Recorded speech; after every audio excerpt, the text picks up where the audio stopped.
정용섭의 인문학적 성서 읽기 빌립보서 땅과 하늘 삶의 새로운 차원 4장 10절에서 20절 내가 주 안에서 크게 기뻐함은 너희가 나를 생각하던 것이 이제 다시 싹이 남이니 너희가 또한 이를 위하여 생각은 하였으나 기회가 없었느니라.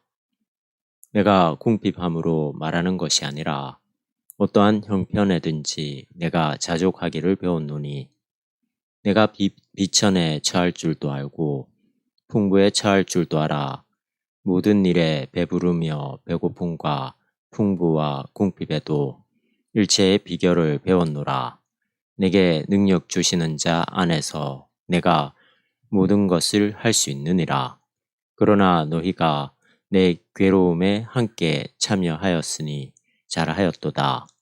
빌립보 사람들아, 너희도 알거니와 복음의 시초에 내가 마게도냐를 떠날 때에 주고받는 내 일에 참여한 교회가 너희 외에 아무도 없었느니라. 데살로니가에 있을 때에도 너희가 한 번, 두 번 나의 쓸 것을 보내었도다. 내가 선물을 구함이 아니요 오직 너희에게 유익하도록 과실이 번성하기를 구함이라. 내게는 모든 것이 있고 또 풍부한지라. 에바브로디도 편에 너희의 준 것을 받음으로 내가 풍족하니 이는 받으실 만한 향기로운 제물이요 하나님을 기쁘시게 한 것이라. 나의 하나님이 그리스도 예수 안에서 영광 가운데 그 풍성한 대로 너희 모든 쓸 것을 채우시리라. 하나님 곧 우리 아버지께 세세 무궁토록 영광을 돌릴지어다. 아멘. 주는 교회, 받는 교회.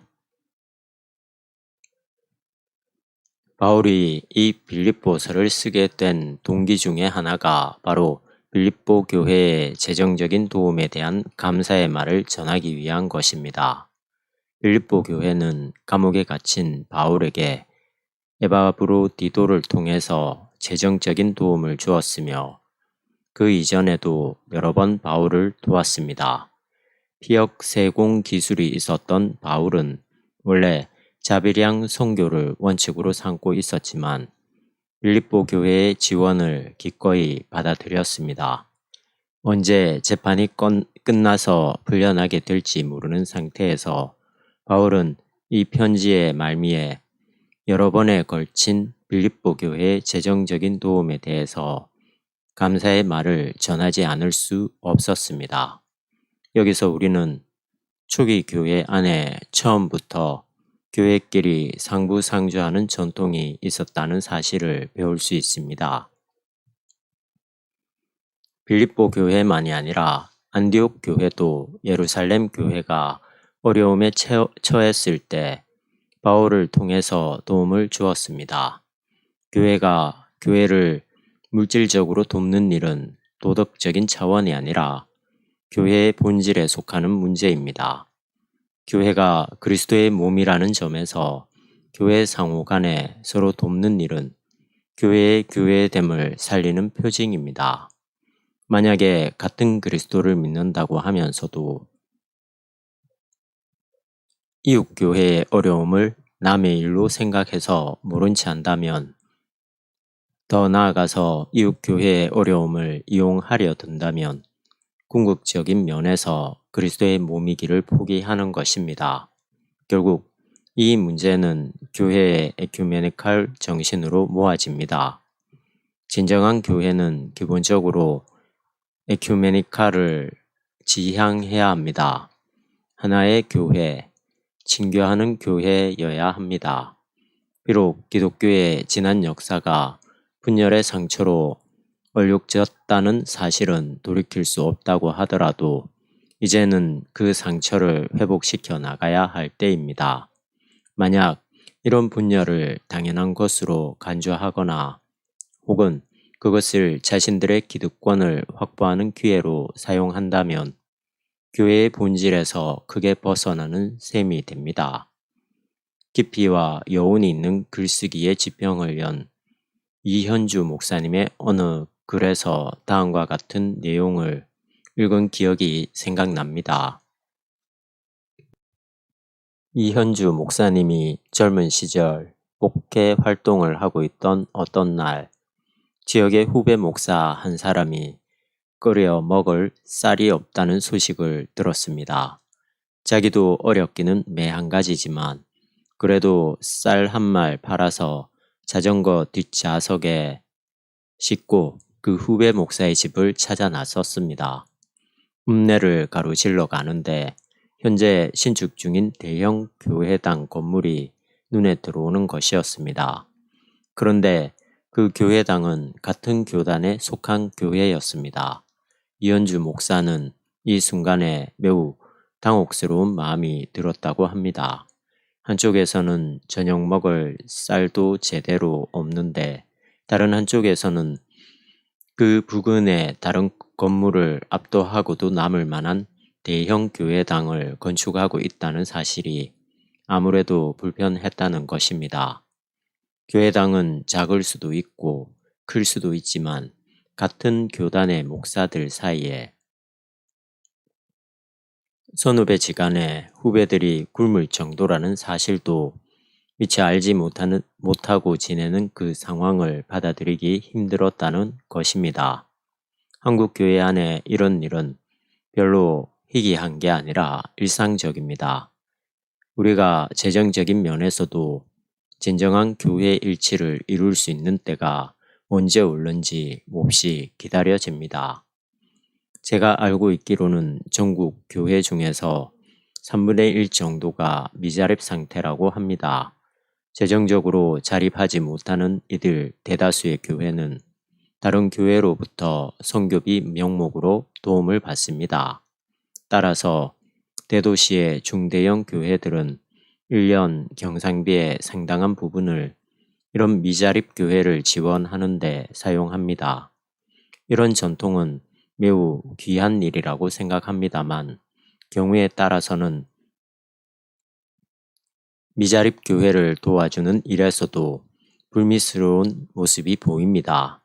별로 큰 액수도 아니면서 도움을 받는 교회의 목회자를 정기적으로 호출하기도 하고 선교 보고서를 내라고도 하며 심지어는 수년간 도와주었는데도 자립하지 못하는 것을 보니 문제가 있는 게 아닌가라는 충고와 함께 선교 지원금을 끊겠다고 위협을 합니다. 여러 교회로부터 조금씩의 선교비를 지원받아 호구지책을 삼고 있는 목회자들의 심정이 어떠할는지 상상이 갑니다. 도움을 받는 교회가 떳떳하게 받을 수 있는 길은 신학적인 면에서 진정한 에큐메니칼 정신을 회복해야 하며 방법론적인 면에서 개교회가 개교회를 돕는 게 아니라 창구를 일어나해야 합니다. 한국 교회 안에서 이런 노력들이 조금씩 싹이 트고 있습니다만 미자립 교회 지원을 자신들의 선교 업적으로 생각하는 한 이 제도가 정착할 수 있을런지는 의문입니다. 그런데 바울이 표현하고 있는 이 감사의 말은 약간 이상하게 들립니다. 도와준 것에 대해서 정말 감사하다는 직접적인 표현이 아닙니다. 당신들이 이제 나를 생각해서 도와줄 수 있게 된 것에 대해서 참으로 기쁘게 생각합니다. 당신들이 그런 생각을 진작에 했지만 그동안 기회가 없었습니다. 10절 대충 이런 뜻입니다. 이런 표현이 그 당시에 일반적이었는지 잘 모르겠지만 그렇게 적절한 표현은 아닌 것 같습니다. 11절 전반절에서도 이르기를 내가 무언가 부족해서 이런 말을 하는 게 아니라고 했습니다. 어떻게 보면 약간 뻔뻔스러운 것처럼 들립니다. 도움을 받는 사람은 일반적으로 아첨에 가까운 말을 하거나 자기의 어려운 형편을 하소연하기 마련인데 바울은 전혀 다른 차원에서 자신의 생각을 표현하고 있습니다. 그게 무엇일까요? 바울의 태도는 아주 떳떳했습니다.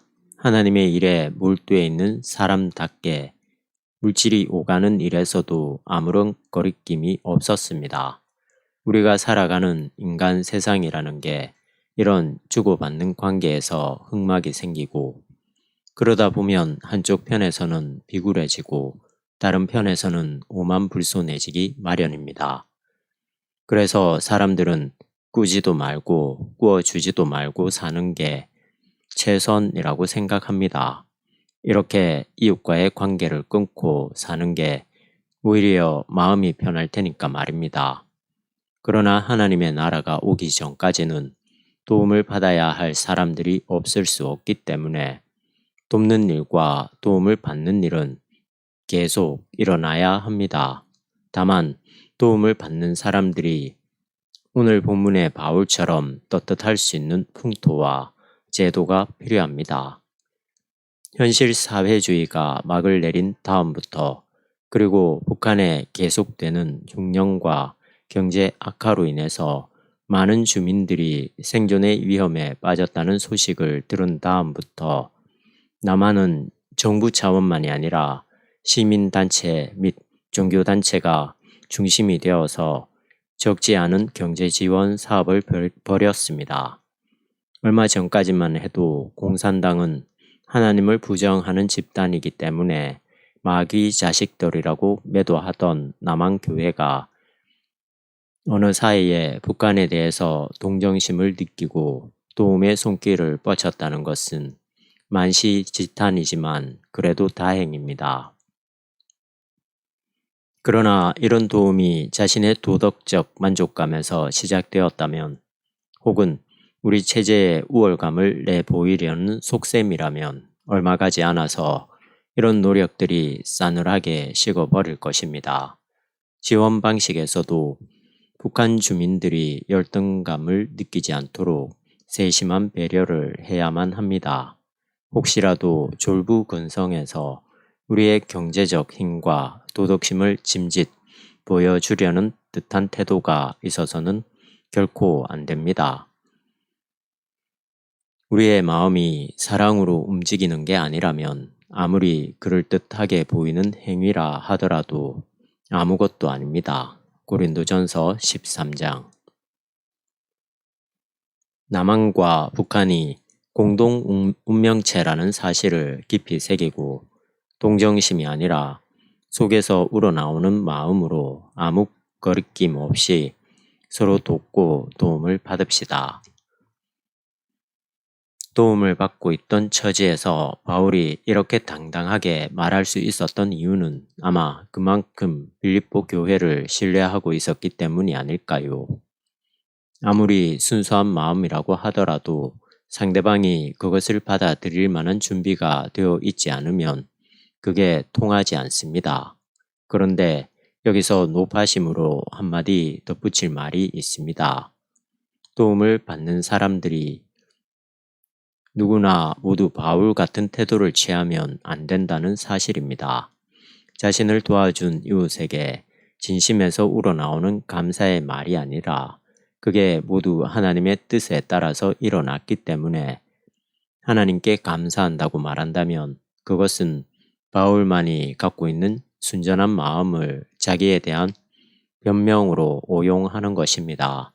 이런 태도를 보이다가는 세상 사람들로부터 예수쟁이는 주는 것 없이 얄밉다는 말을 듣기에 안성맞춤입니다. 소유와 무소유.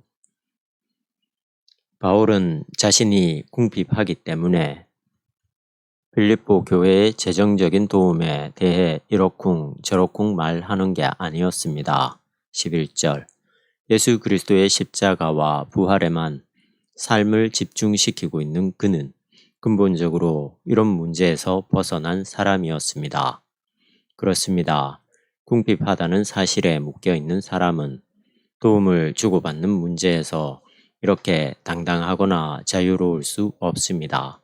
사실 인간의 많은 문제는 대개가 자신의 궁핍에서 시작됩니다. 먹을 게 부족하거나 입을 게 부족한 경우에 당연히 삶이 피곤해집니다.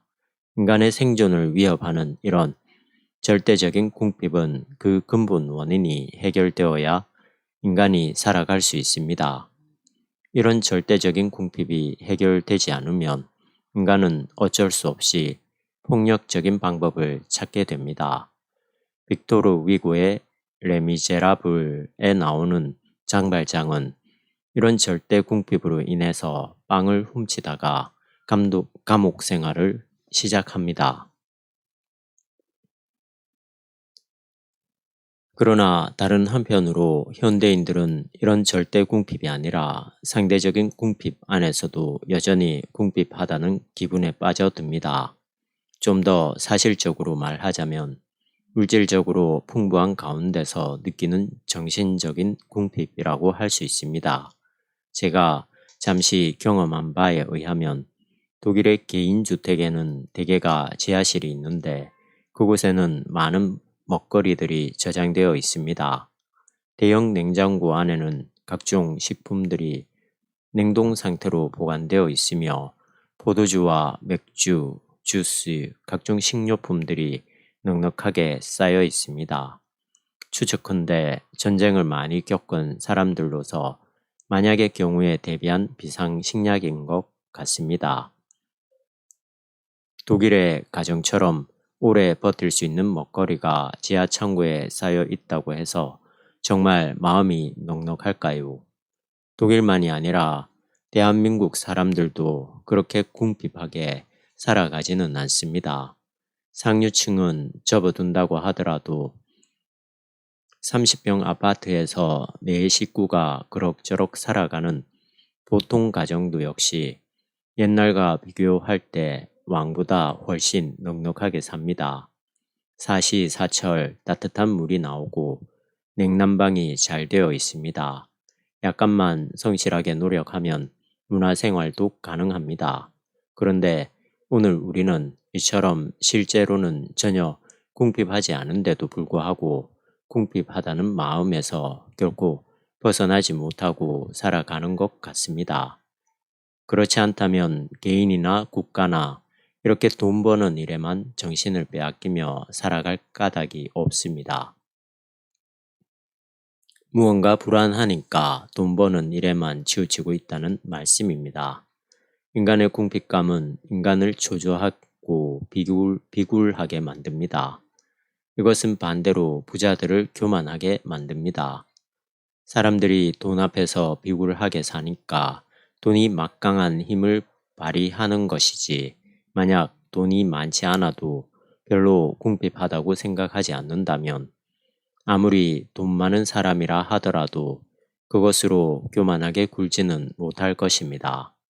이런 점에서 구원은 부한 사람들로부터가 아니라 오히려 물질적으로는 가난하지만 마음이 풍요로운 사람들로부터 시작되는 게 아닌가 생각됩니다. 바로 하나님 안에서 영적으로 풍요로움을 경험한 사람들 말입니다. 현대인들이 궁핍하다고 느끼는 이유는 그만큼 필요하지 않은 것을 필요하다고 생각하기 때문입니다. 우스갯소리로 자기에게는 운전기사만 있지 정원사가 없기 때문에 불행하다고 생각하는 사람이 있다면 그는 평생토록 궁핍감에서 벗어나지 못할 것입니다. 그런데 현대 사회는 자신의 삶을 상대적으로 비교하는 데 익숙해 있기 때문에 이런 궁핍감으로부터의 해방은 아예 구조적으로 불가능한 것 같습니다. 다른 사람보다 작은 집에 사는 것을 심각하게 고민하는 것이 바로 그런 요소들입니다. 또한 현대 사회는 우리에게 별로 필요하지 않은 것들을 필요한 것처럼 여기게 만드는 온갖 광고와 선전 때문에 더욱 심한 궁핍감 속으로 빠져듭니다. 이런 시대 정신이 지배하는 한 우리 인간은 그 어떤 노력을 기울여도 근본적으로 만족할 수 없습니다. 해결책은 다른 데에 있습니다. 궁핍해서 이런 말을 하는 게 아니라는 바울의 생각이 어디서 출발하고 있는지 눈여겨보아야 합니다. 그런 삶의 근원으로부터만 우리는 삶을 새롭게 이해할 수 있으며 모든 궁핍감으로부터 실제로 해방될 수 있습니다. 오래전에 읽은 책인 법정 스님의 무소유는 지금도 스테디 베스트셀러라고 합니다. 일반 사람들이 문학적으로는 별로 완성도가 높지 않은 이 수필집에서 많은 감동을 받는 이유는 법정 스님이 사물을 바라보는 시각에서 많은 깨달음을 얻을 수 있다는 데에 있습니다. 그 책에 실린 한 토막 이야기는 다음과 같습니다. 주로 암자에서 혼자 살아가는 법정이 어느 날 매우 귀한 난초 화분을 선물로 받았다고 합니다. 그 난초의 자태에서 풍겨 나오는 멋에 취해서 법정도 애지중지 이 난초 키우는 재미에 푹 빠졌습니다. 그러다 보니 어디를 출다 했다가도 때맞춰 들어와야 하는 일이 많았고 어쩔 수 없이 며칠 늦어질 경우에는 마음이 초조해졌다고 합니다. 결국 법정은 자신의 이 한 가지 취미를 포기하고 이 난을 다른 사람에게 주었다고 합니다. 이 작은 일화를 통해서 그는 무엇인가를 소유하려면 결국은 그만큼 자신의 삶을 포기해야 한다는 사실을 깨달았다고 합니다. 이는 역으로 무소유만이 참된 자유라는 말이 아닐까요? 이 억척스러운 세상살이에서 우리가 법정처럼 살아갈 수는 없겠지만 궁핍이 우리의 삶을 근본적으로 파괴시키는 게 아니라 오히려 받아들이기에 따라서는 그만큼 자유의 영역이 넓어진다는 깨달음을 넓혀갈 필요가 있습니다. 이런 게 삶의 새로운 차원이라고 할 수 있습니다. 이 새로운 차원이 기독교적인 면에서 구체적으로 무엇을 뜻할까요?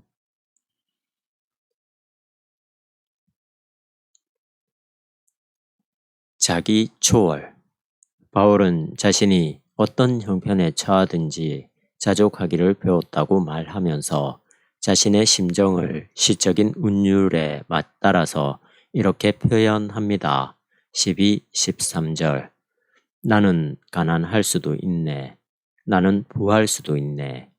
나에게는 모든 것이 견딜만 하다네. 배가 부르거나 고프거나 소유가 많거나 부족하거나 나를 강하게 하시는 분 안에서 내게는 모든 것이 가능하다네. 그렇습니다. 바울은 궁핍하다는 사실에 매여서 살지 않았습니다. 늘 부족한 게 많다는 생각으로 사람들의 도움에 연연해 하지 않았습니다. 그는 근본적으로 가난한데 처할 수도 있고 부한데 처할 수도 있었습니다. 어떤 삶의 모양이든지 그는 자기를 강하게 하는 분 안에서 받아들일 수 있다고 진술합니다. 이것은 곧 삶에 대한 다른 각도를 말하는 것입니다. 자기의 삶을 확대하는 것이 아니라 어떤 다른 절대적인 힘에 의존해서 자기 자신을 초월하는 삶의 태도입니다. 자기를 초월한다는 말은 무슨 의미입니까? 배부름과 배고픔, 넉넉함과 부족함이 자기에는 아무런 상관이 없다는 바울의 이 말을 인간의 구체적인 삶이 의미 없다는 뜻으로 받아들이면 안 됩니다. 인간의 육신은 죽어서 썩어버릴 것이니까 육신을 돌보는 일은 아무 쓸데없다는 뜻도 아닙니다. 배부름과 배고픔은 우리가 하나님이 지으신 육신에 속하는 한 우리 인간의 삶에서 소홀히 다루어도 좋은 게 아닙니다. 오히려 반대입니다. 우리가 먹고 배설하고 생육하는 일은 창조 사건과 연관되는 아주 소중한 일입니다. 배부름과 배고픔의 문제는 일용할 양식을 위해서 기도하라는 예수님의 주기도에 있듯이 생존적인 차원에서 고려해야 합니다. 다만 우리가 육신의 배부름과 배고픔만을 삶의 목표로 삼음으로써 벌어지게 될 영의 황폐화를 생각해야 합니다. 더 적극적으로 우리가 이 땅에 살아가는 데는 일용할 양식만 있으면 충분하기 때문에, 또한 이런 생존은 하나님이 이미 책임지신다는 믿음 가운데서 우리는 이런 문제를 초월해야만 합니다. 그게 아니라면 그리스도 신앙은 마르크스와 경쟁할 수 없으며 구체적인 삶 안에서 아무런 의미도 능력도 없습니다. 어떻게 자기를 초월할 수 있습니까? 자기를 초월한다는 것은 위에서 암시되었듯이 자기 자신이 아니라 다른 것에 관심을 집중시키는 것이라는 사실에서 이미 그 답은 주어졌습니다. 우리 기독교인이 자기를 초월하는 길은 하나님의 나라와 그의 의를 추구하는 데 있습니다.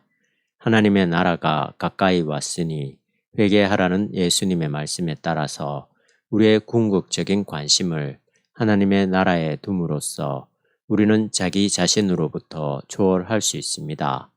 그게 실제로 가능할까요? 이 초월은 쉬울 수도 있고 어려울 수도 있습니다. 우리가 우리의 삶에 놓여 있는 혹은 우리의 노력에 들어있는 무상함을 철저히 깨닫고 하나님의 뜻을 따르겠다고 생각한다면 가능하지만 우리의 인격적인 노력만으로는 도달할 수 없습니다.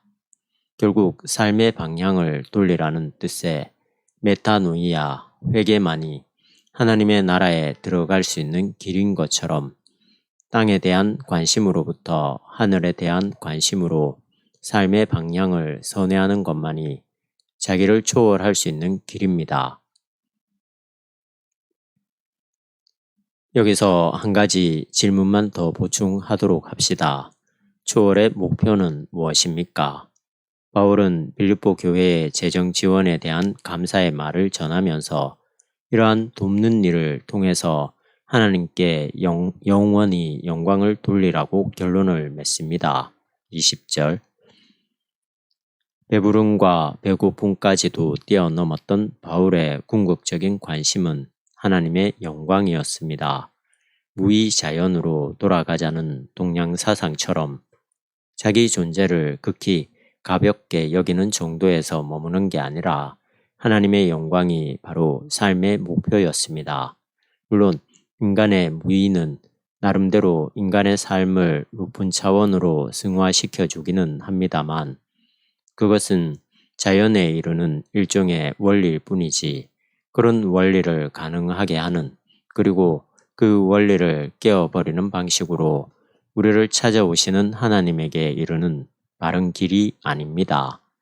무의자연 안에서 나름대로 이 세상의 인간 질서로부터 해방되는 자유와 평화를 누릴 수 있겠습니다만 생명의 희열에 참여하기는 어렵습니다. 모든 죽은 자들이 다시 살아나게 될 종말의 세계, 부활의 세계에 참여하는 희열은 예수 그리스도의 십자가와 부활을 믿음으로서만 가능합니다. 이런 점에서 우리 기독교는 이 땅의 모든 한계와 모순이 극복된 부활의 세계를 향해서 초월해 나가는 종말론적 공동체입니다.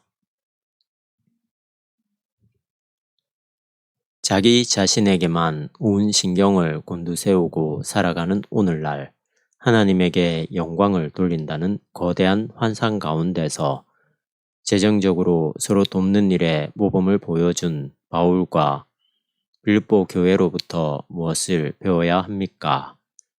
일상적인 일에서 거룩한 일이 이루어진다는 사실이 그것입니다. 비록 일상이 물적 토대와 밀착되어 있지만 여기서 이들은 하나님의 영광을 내다보았습니다. 배고픔과 배부름의 일상에서 모든 것을 가능하게 하는 예수 그리스도의 능력을 보았습니다.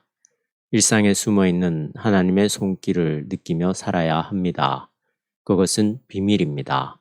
들을 귀가 있는 사람에게만 들리는 세미한 음성입니다.